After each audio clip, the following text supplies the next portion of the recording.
Hi. അപ്പോൾ ഞാനുള്ളത് Eiffel tower, അതായത് പാരീസിലുള്ളതാണ്. അതായത് ഈ ഈഫൽ ടവർ നിർമ്മിച്ചിരിക്കുന്നത് വെച്ചിട്ടുണ്ടെങ്കിൽ ഒരു എക്സിബിഷന് വേണ്ടി 1889 നിർമ്മിച്ചതൊക്കെയാണ് ഈ ഈഫൽ ടവർ. അപ്പോൾ ഇവിടുത്തെ രണ്ട് വ്യൂ ഉണ്ട്, നൈറ്റ് വ്യൂ ഉണ്ട്, അതുപോലെ തന്നെ പകലും വന്നിട്ടുണ്ടെങ്കിൽ ഒരു ഡേ വ്യൂ ഉണ്ട് കേട്ടോ. അത് രണ്ടും രണ്ട് വൈബാണ്. ഇത് കണ്ടില്ലേ, ഇപ്പോൾ ഒരുപാട് ജനങ്ങൾ വന്നിരിക്കുന്നുണ്ട്. ഇത് കണ്ടില്ലേ, ഒരുപാട് അറബ് കൺട്രിയിലും അതായത് GCC എന്നൊക്കെയുള്ള ആൾക്കാരുണ്ട് കേട്ടോ. ഈ ഇപ്പോൾ നിൽക്കുന്നതെന്ന് പറഞ്ഞിട്ടുണ്ടെങ്കിൽ ഇപ്പോൾ ഒരു 11 മണിയാകുമ്പോൾ ഒരു ലൈറ്റ് ഷോ ഉണ്ട് ഇവിടെ. അതിന് കാണാൻ വേണ്ടിയിട്ടാണ് ഈ നിൽക്കുന്നത്, എല്ലാവരും ഇവിടെ നിൽക്കുന്നത്. കാര്യം ഇതിലേക്ക് നമുക്ക് ഉള്ളിലേക്ക് ഇതിൽ ലിഫ്റ്റ് കൊണ്ട് നടന്നും കയറാവുന്നുള്ള സൗകര്യം തന്നെയുണ്ട്.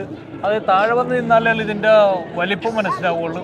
ഈ ഒരൊറ്റൊരു ഈഫൽ ടവർ കൊണ്ടിട്ടാണ് എല്ലാ സഞ്ചാരികളെയും ഈ പാരീസിലേക്ക് കൊണ്ടുവന്നത്. ഈ ഒറ്റൊരു കാര്യം കൊണ്ട് നമ്മുടെ നാട്ടിലെ താജ്മഹൽ പോലെ തന്നെയാണ് ഈ ഒരു കാര്യം തന്നെ. ഇത് നോക്കേണ്ടത് നല്ല ഭംഗിയായിട്ട് തന്നെയാണ് കേട്ടോ.